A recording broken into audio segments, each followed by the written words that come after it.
Hey folks, and Happy New Year. Due to popular demand, I've been asked quite a few times about my build on stream. Basically trying to understand the setup a little bit, people asking questions about how it works and what the gear and the skills and all that stuff. So wasn't planning on making a guide, but here we are. Hopefully this ends up being useful. The basis of the build is this is a non-crit lightning build with pure mind over matter. We have no energy shield. We're not using the everlasting gaze setup, which honestly, I'm 90% sure that will get gutted and nerfed. It's very strong and definitely doesn't seem intended. But anyway, so non-crit lightning actually has an insane amount of synergy. It's very, very strong. Just mathematically in general, it's very strong for very little investment. Um, the TLDR is basically you take this node here, Wild Storm, 15% more max lightning, and then you take an anoint here, Lightning Rod. This is a fairly expensive anoint. It is optional. You don't really need it, but it's extremely strong. And these two things together, they work out to about 50% more damage. So the more damage lightning, obviously it has a very big roll range. When you combine the more lightning with the lucky, which improves the roll, they do sort of multiply each other a little bit. And for old time's sake, I actually did put together a spreadsheet to explain the math, how that all works. I'm sure you guys, I mean, who doesn't play RPG and love spreadsheets? So jumping into it, this is basically how it works. These are the actual numbers I have in game. So my minimum hit, 2294, my max hit, 43,498. You can see here, this is the average hit. So once you add the 15% more max, you'll notice that the damage increase from that one node is about 14.25%. That's because the lightning hits, they basically start at 0 and then go all the way up to a big number. So 15% more max, when you take the 50th percentile, you basically end up with that much more damage. So it's pretty good.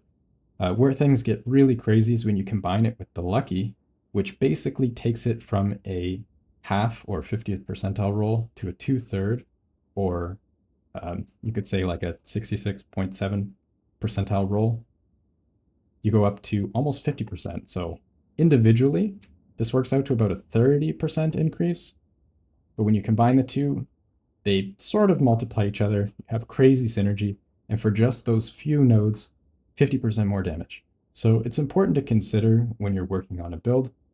There is such a thing as opportunity cost. So if you go crit build, you need to take a lot of nodes. You're probably pathing up here, you're probably grabbing these nodes, you might grab these ones, you might grab these nodes, maybe these nodes, maybe something here. Maybe you have a few affixes on your gear that give you crit, or you're running Eye of Winter, stuff like that. Basically, you're going to invest quite a bit into going crit if you want to do that.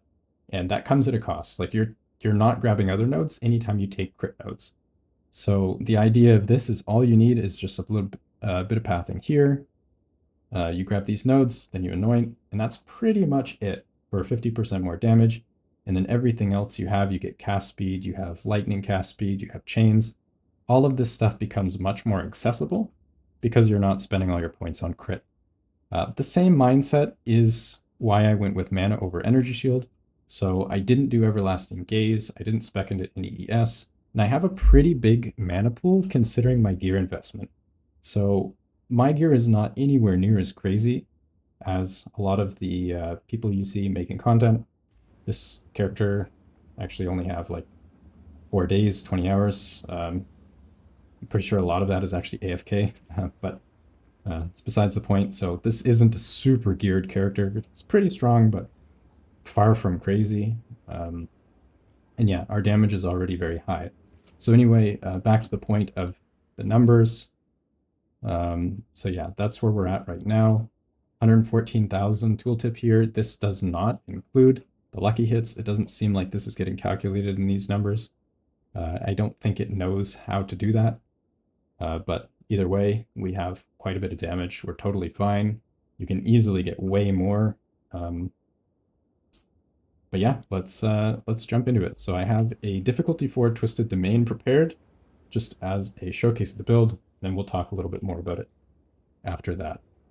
So we'll get a little idea of the clear. then a little bit of some bossing. So right off the bat, you can see most of the enemies die pretty much in 1 or 2 hits. It is lightning, so there is still a big roll range. So not every hit is going to be a huge hit. That's just the nature of lightning damage, but you can still see it's pretty good. And we have Blink for mobility. I kind of think Blink is basically mandatory. It's just extremely strong. Mobility in this type of game is going to be a multiplier of your experience and your loot. The faster you move, the faster you kill things, the faster you gain player power, basically. So yeah, Blink, I kind of can't really play without it. If you don't like it, you could swap out Blink for like Cast on Shock or something like that. You have options. And you can also put Blink on a weapon swap if you want. So you can bind it to like weapon 2 and then put something else on weapon 1. Totally fine. I personally find it clunky. I don't like it. But anyway. So yeah, this is basically all you do. You just move and tap your right click. One thing you'll note is if you don't hold down right click, you can actually move fairly fast while casting. So if you just hold it down, you go really slow, but you have quite a bit of mobility. And just this, like, cast every few seconds, is more than enough damage to clear T15 maps. Like, you're going to be killing absolutely everything, even without good gear. Like, just super terrible gear, you're just killing everything. That's pretty much the basis of the build. You have off-screening, you have damage, you have survivability. If you want, you have crowd control. You can spec into electrocute. You can just swap in the gloves, Kotoko, I think they're called. And then all of a sudden you're crowd controlling every single enemy. You can use the helmet. I think gives you like freeze or something. I don't remember. 3 dragons or whatever. I think. Don't quote me on that. But yeah, you have a lot of options. So let's just grab this garbage and then we'll do the boss. And yeah, we'll explain the boss rotation. It's very simple. So first, you'll want to put down the Sigil of Power. This is on a weapon swap. So we have this Sigil of Power. You want this cast speed is nice because this is also our curse swap too. We'll talk about that later. But anyway, so you drop down the Sigil of Power. You'll see it gives us a damage buff. And then as we continue to spend mana, the buff will increase. You see 146, 162, we'll go up to about 180. So there we are. So we get even more damage. So that's Sigil of Power. This is what you do before the boss during setup. The other thing you're going to want to do is Ball Lightning into Lightning Warp. So this combo will put a bunch of Shocked Ground. This Shocked Ground is going to apply Lightning Exposure. We'll talk about the gems after this, but basically TLDR. We have Lightning Exposure on our Shocked Ground and a bunch of buffs to Shock Effect and our lightning exposure. So this is reducing lightning resist, increasing our shock potency. This is pretty important for the setup. The other thing that we're going to do before the boss, we're going to put down conductivity. This is cursed ground, so you don't need to time it. That's something that's really good. It just makes it much easier for boss setup, so you don't need to worry about like perfect timing. So yeah, the important thing, effective socketed curses and cursed ground. We also have Orb of Storms, so you can use this. I don't even have it on my hotbar. Yes, I do. So Orb of Storms with Font of Mana, this can give you a bit more mana regen if you want. I find it's not really necessary at this point in the game. For me, I have way more mana regen than I need. But if you're having issues with mana, you can use that. And they'll also give you a little bit more damage because Orb of Storms shoots out a zap whenever you're using a lightning skill near it. So you can do that. But yeah, that's pretty much it. You can also put down Flame Wall for a little bit of boosted damage. Early on, this will be huge. Like for leveling, this is like a big deal. For endgame, seems like not actually that much. Another hot tip before I start, I'll tell you guys is during the boss fights, if you feel like you're going to die, you can actually just log out.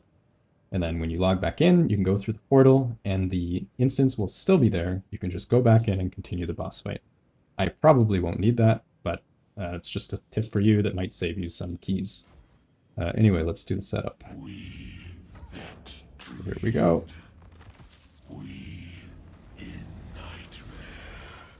And that's pretty much it. Now we're just stacking up our shocks. We're going to kite around it while it does that attack. I think it's going to do a slam. There, it's doing slam.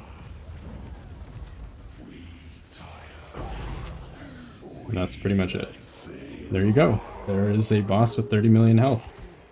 I didn't really do my setup super great. I'll probably go a bit faster, but yeah, hopefully that's a reasonable showcase. Most map bosses have a fraction of that amount of life. That was actually kind of slow. Like, the trial bosses are going to die way quicker than that. Pretty much everything's going to die quicker than that. And yeah. So we'll talk a little bit more about the skill gems. So we already touched on it a bit, but what I currently have is Sigil of Power. So this is just the buff. We have Spark in it. I have Arcane Tempo. This kind of acts as, I mean, obviously you're getting more DPS, but it's also mobility. So as I said, if you have fast enough cast speed, you can kind of cast while moving. And this, I find, helps a lot with that. Inspiration, this is really big for mana sustain, especially early on before you have a lot of mana regen. This is going to help you a lot. Like, huge, huge buff to not only your mana, but also your survivability, because your mana is your health pool as well. We also have acceleration. This is coverage. Acceleration on Spark is basically the same as increased AoE. So the faster your things go, the more they're going to spread, the quicker they're going to get to enemies, the more they're going to bounce and ricochet off things and go back and hit the same enemy. So it's going to give you single target DPS as well. This is really, really good stuff. I also have considered casting. If you're struggling with mana, this is really good. I don't actually need it, but it doesn't have a mana multiplier. It reduces your cast speed and gives you a huge more multiplier. If you struggle with mana, this will help you. So consider that. I haven't really decided on anything being better, but yeah, at this point, I don't need it. But yeah, it's actually not bad. And then controlled destruction, because we don't deal crits. There are some things, like if you have crit recently, you get some buffs. If you have any of those, you probably don't want to run this. I think it's fine. It's a pretty big multiplier. Yeah, I like it. Then we have Archmage. So another thing that's really important to note about, I guess, skills in general in PoE is they often have breakpoints. So I'll jump back to the spreadsheet real quick. Archmage specifically has a breakpoint at level 21. So you need to get to gem level 21. Otherwise, you will be missing a percentage of your more multiplier, which is your lightning damage scaling. So you really, really want 21. One issue right now, currently there's a bug in the game where corruptions with plus or minus gem levels do not work. That probably will change in the future, so probably get fixed. So keep an eye on the patch notes, but for now, you need a level 20 with a Lightning Mastery support. So that's what I have here. Archmage, Lightning Mastery, and then we get the extra percent. You definitely want quality. On most of these gems, quality is huge, but especially Archmage, it's really, really big. So yeah, make sure you get that breakpoint. On the note of the corruptions not working, for the time being, you can buy the minus level from corruption gems for extremely cheap. I got this 6 link here for, I believe, 2 divine, and it's exactly the same as a regular level 20 spark, because as I said, the minus level is bugged, it doesn't do anything. But in the future, this will change, so just be careful. For now, you can get these for really cheap. The next thing, Flame Wall, this is not super important. As I said, good for leveling. It's just here for a little bit of extra damage. Use it if you want. Not, that's fine too. Conductivity, this is, obviously, you want this for Lightning Shred, so this is pretty big. This is our first weapon swap, so here we have it on 2. Make sure 1 is unchecked. It's really important for weapon swaps that you make sure that these are checked correctly. Otherwise, you're not going to be getting the correct setup. So just as an example, a lot of people I've seen are kind of struggling with this. If you have, for example, both boxes checked, you use a curse, and then you use spark, you're still going to be using your swap. You don't want that. You need to make sure that this 2 is unchecked for your main damage, and make sure 1 is unchecked for your curse. Like, make sure that this is done or you're going to be losing like half of your damage. It's really important. But yeah, so conductivity, heightened curse, cursed ground, so you don't need to time it on the boss is really important. Blink, it's really big. You want this high level as possible. You get more distance and more cooldown. Really big. You want the cooldown support in it as well. Really important stuff. Orb of Storms, as I said, this is doesn't really do a whole lot. Really big for leveling. Actually, like a huge deal for leveling. You can even put +1 limit for even more damage. Font of Mana helps with the regen, and that's pretty much it. Ball Lightning is purely a utility for applying Shocked Ground. So Shocked Ground, you do the Ball Lightning, and then you Lightning Warp onto it. There you have a huge area of Shocked Ground, put it under the boss. That's basically it. So we apply Lightning Exposure with that. We do Strip Away. We do Magnified Effect for bigger AoE. And then we have more Shock Magnitude. Because it's Shocked Ground, applying the shock, we don't really care about Restoration. Not a big deal. And yeah, that's pretty much it for the gems. As I said, the main thing is you need to make sure that your weapon swaps are set correctly, or you're going to have issues with your damage. Moving on to the items. So our gear is actually pretty good, but not like insane. This is far from mirror tier, I guess, or not even that crazy as far as like streamer standards. But anyway, so the wand, this is pretty much what you want for a wand, except you probably, if you can, get a +5. It does go up to +5, but they're very expensive. Mana regen is big. This is survivability and essentially DPS. You do not really need damage added as extra lightning on your wand. I know a lot of people are trying to get that, but it really doesn't matter because you get so much for free from Archmage, and there is a pretty significant amount of diminishing returns beyond a certain point. So don't even worry about getting added lightning. It just makes it more expensive for no reason. Then we'll talk next about the rings, I guess, and the belt. So the rings are, I feel like, kind of stat sticks. It's a really good place to get mana. Breach rings are actually amazing. You can see here we have 168 base mana, but because of quality, we go up to 252. Then int gives us even more mana. We get some res, we get some rarity. Rings are like kind of just filler items that give you really, really good stats. It's important to get flat mana. This is a good place to get it. I would say breach rings are kind of mandatory. Ingenuity is not mandatory, but it is really nice. I don't even have like a crazy roll, but this is very strong. I don't want to say it's mandatory because it's not. If you don't have ingenuity, just get mana, resists, whatever.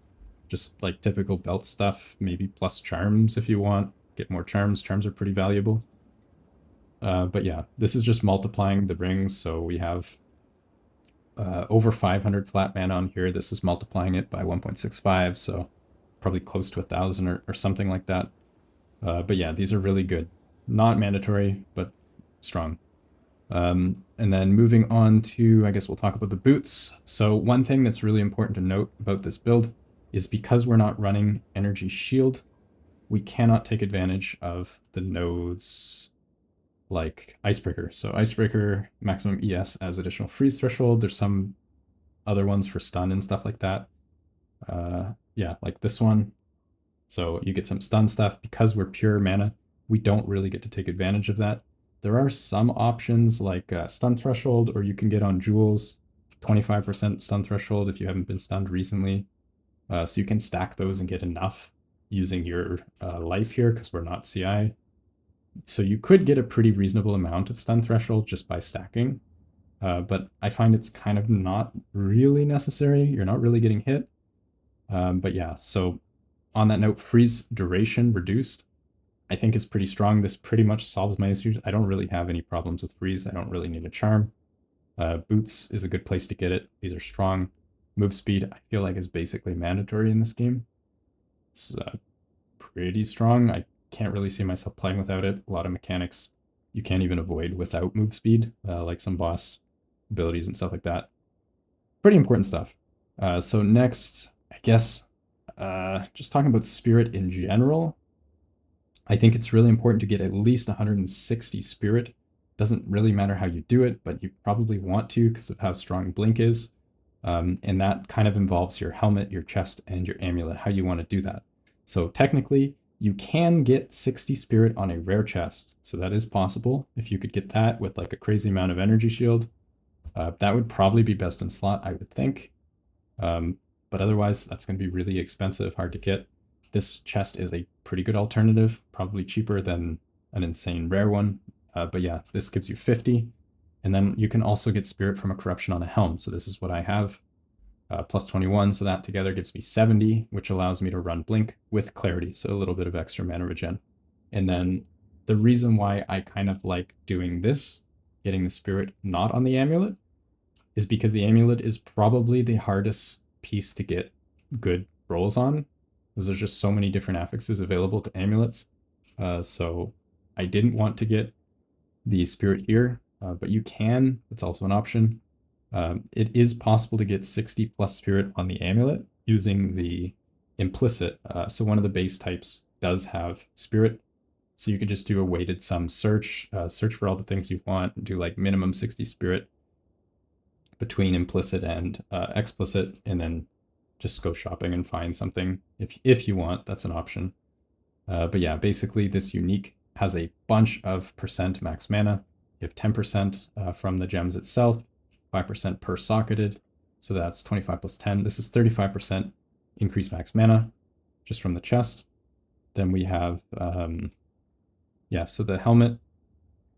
You can either go energy shield or go for a bunch of mana. You have options here. Energy shield being converted to mana because of EB. So those are kind of your options. These are like big mana pieces.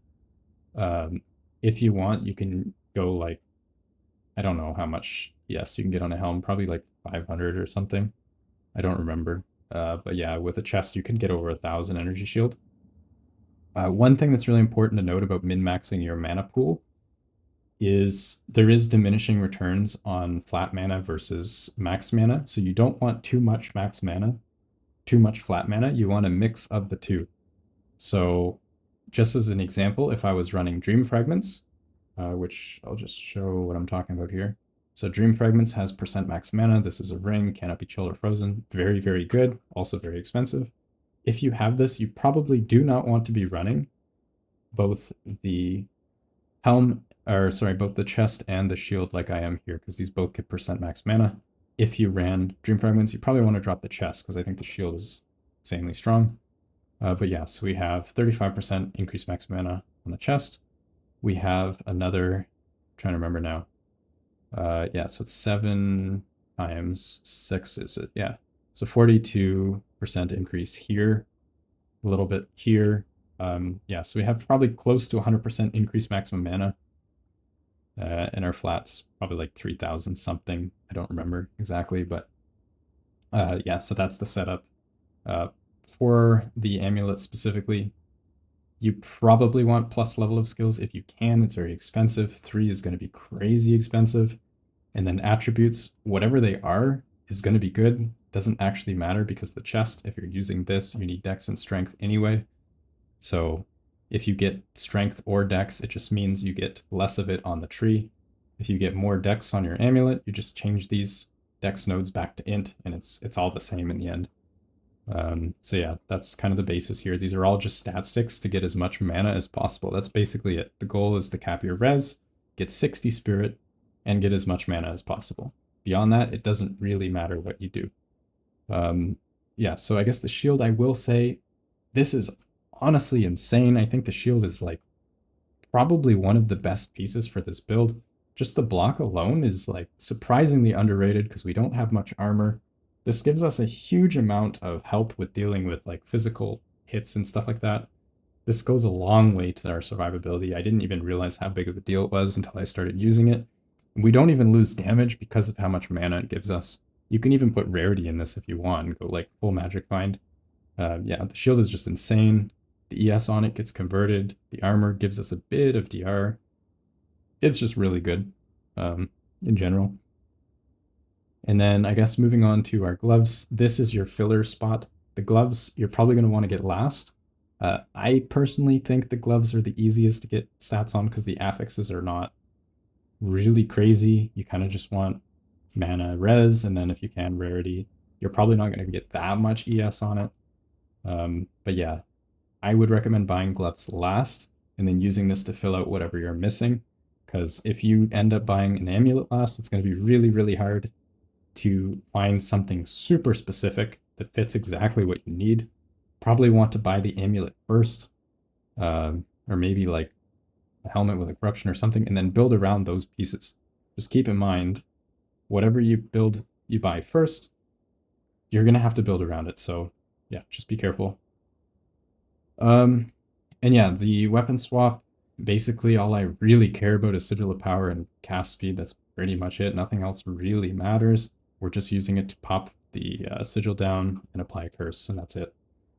So yeah, moving over to the passive tree, it's pretty simple. I'm kind of just grabbing cast speed, mana, int, lightning stuff, and that's pretty much it. So we start here, we grab mana regen, spell damage doesn't matter that much because we get so much for free. Diminishing returns again. So path up here, grab mana, lightning, shock magnitude is really, really big. This is another more multiplier we have. Go down here, skill speed is huge damage increase. One thing to note is you can get a bunch of cast speed on your gear. If that's the case, you don't need as much in the tree, and then you can try grabbing something else. So just play around. If you get more cast speed on your gear, just take less cast speed in your tree, and then grab whatever you're missing. Find more mana or something like that. But anyway, so we path over here, reduce mana cost of skills, mana regen, more cast speed. Go here, we grab this node. This is pretty strong, as I said. Path over here, more cast speed, some int, mana regen, pretty strong. You path these nodes here, proj speed. It's really strong for spark. We have duration, really strong for spark. Int, you don't need this node here, but I didn't really know what else to put in at this point. If you're not level 96 like I am, this is one of the points you could get rid of. You probably could get rid of some of these points as well as you're leveling. These points are not mandatory. These points are not mandatory. Basically, the really big ones, like this cluster here, these nodes, EB, and these lightning nodes, these are kind of like the main things that you want in Mind Over Matter. Otherwise, you're going to be filling out these like generic cast speeds and stuff like that as you level. So yeah, so the specifics here, you get a lot of percent increased damage through Arcane Intensity and Pure Power. So these are going to give you a lot of percent increase. So you don't really need that much of it elsewhere. These are huge. You're getting a huge source of your mana from EB. So as I said, you can get like 1,000 ES chest piece and gives you a lot. You have mana regen while moving, so make sure you're always moving. There's no reason not to be. Other than that, there isn't really much else to note other than the weapon swaps here. You can see the green lines. They're all just curse nodes. So this is just buffing our curse on our weapon swap. And yeah, that's pretty much all there is to talk about. We have the anoint here. So this is a very expensive anoint. Isolations are currently about 4 div. If you can't afford that, I would recommend probably, there's a few options. Frazzled is pretty good. Mana regen, magnitude of shock. Another one that's good is mental toughness. This is pretty strong. Reduce mana cost. You have a few options. Another thing you could do, maybe, and kind of experimenting with, is you could path down here, and there's some pretty good nodes. You have move speed, proj speed. Here, if you were to path, then you'd get a jewel socket. You have some shock magnitude, and then you could just path down here, and you get the mana regen, reduce mana costs. So like this is an option if you want to try that. Let me know if you think that's a good idea. There's a few other cool stuff down here that you could end up grabbing, but yeah, lots of different ideas around this. Yeah, I think that's pretty much it. Hope you guys enjoyed. Oh yeah, that reminds me. If you're having issues with stuns, I would strongly recommend having a stone charm ready. This can save you. It gives you a bit of stun immunity. It lasts a few seconds, doesn't use that many charge. As I said, stun is like one of the only issues that you're going to have with this build. This literally solves that with just 1 slot. That's all you really need to do. And yeah. that's pretty much it. And catch you in the next one. Cheers, folks.